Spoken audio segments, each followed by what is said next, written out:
Okay, let's look at a couple more examples. These are basically the same thing that we've already done. Basically the exact same thing that we've already done. However, practice makes perfect. So let's keep going. It says, I thought that said Chelsea, but it looks like it says Chelsea Manufacturing Company's static budget at 5,000 units of production includes $40,000 for direct labor and $5,000 for variable electric power. Total fixed costs of $23,000. Okay.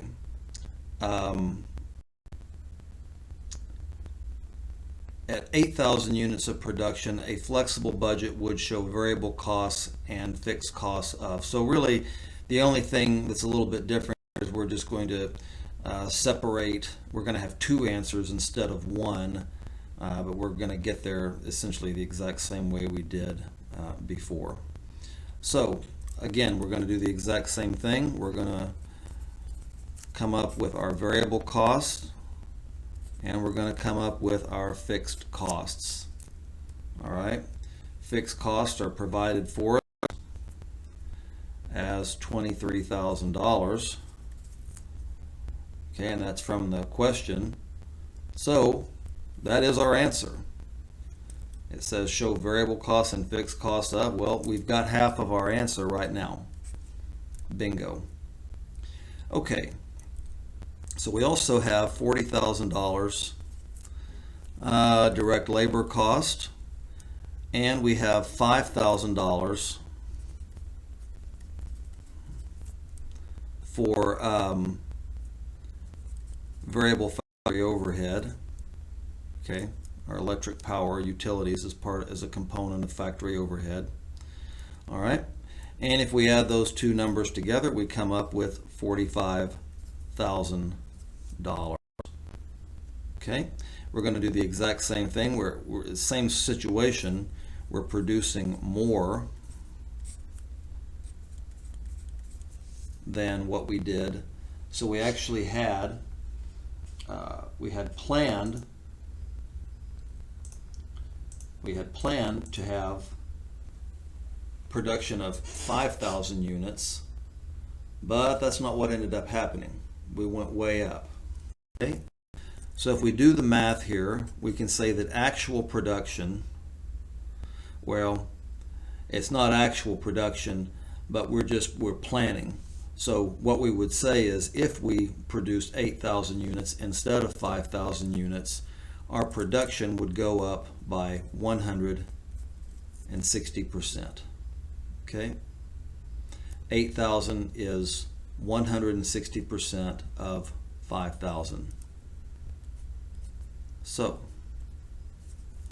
we merely multiply the $45,000 of variable costs at a planned production level of 5,000 times 1.6, and if we do that, we come up with $72,000. We don't have to add them up because that's not what the question asked for, right? So we have two answers. Variable, 72,000. Fixed cost was just provided for us in the question, $23,000. And that's it. We're finished. Okay? Let's keep going. Miller & Son static budget for 10,000 units of production includes $50,000 of direct material, $44,000 for direct labor, variable utilities of $5,000, and supervisor salaries of $24,000. A flexible budget of 10,000 units of production would show. So here they're not going to tell us what our fixed costs are. We have to figure that out on our own. And the same for the variable cost.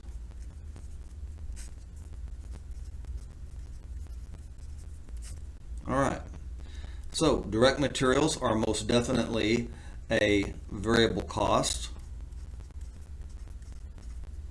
All right, we've done that. We have $44,000 of direct labor. That is also a variable cost. All right, and we have variable factory overhead of $5,000. $5,000. All right. Supervisor salaries. What do you think? If it's a salary, it is going to be a fixed cost.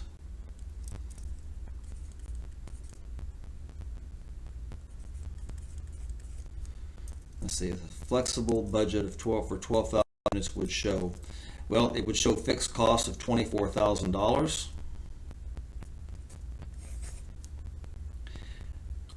Let's add up our variable cost. Looks like $99,000 in variable costs at a production level of 10,000. However, now we have to do the exact same thing that we did before. And I understand this is not exactly how you're going to do it. I do regular math because it seems to produce answers that make a little bit more sense. Okay, 120 over 100, 120%. Let's see what that comes out to. 99,000 times 1.2. Looks like we have new variable costs of 118,800. Total costs of production at 12,000 units would be these two figures together, and that would come up to 142,800. Okay, so we could actually have three answers here if we wanted to. All right, that concludes the workout video for slides 1 through 12.